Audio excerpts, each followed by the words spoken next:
এবার আরো কিছু খবর নিয়ে দেখুন একটি ডেস্ক রিপোর্ট। ময়মনসিংহের ধোবাউড়ায় মুশিহাট বাজারে অগ্নিকাণ্ডে ক্ষতিগ্রস্ত দোকান পরিদর্শন করেছেন বিএনপির যুগ্ম মহাসচিব সৈয়দ এমরান সালেহ প্রিন্স।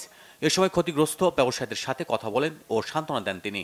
পরে বাঘবের ইউনিয়ন পরিষদ কার্যালয়ে ব্যবসায়ীদের সাথে এক মত বিনিময় সভায় ব্যবসায়ীদের ক্ষতিপূরণ দিতে প্রশাসনের প্রতি আহ্বান জানান এমরান সালেহ প্রিন্স।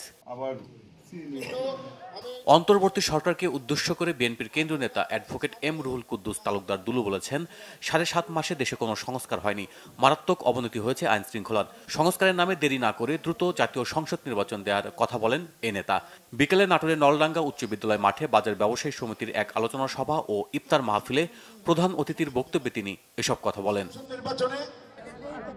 রমজান উপলক্ষে বিএনপির ভারপ্রাপ্ত চেয়ারম্যান তারেক রহমানের নির্দেশে দুস্থ ও অসহায় মানুষের মাঝে ইফতার সামগ্রী বিতরণ করা হয়েছে ফরিদপুরে।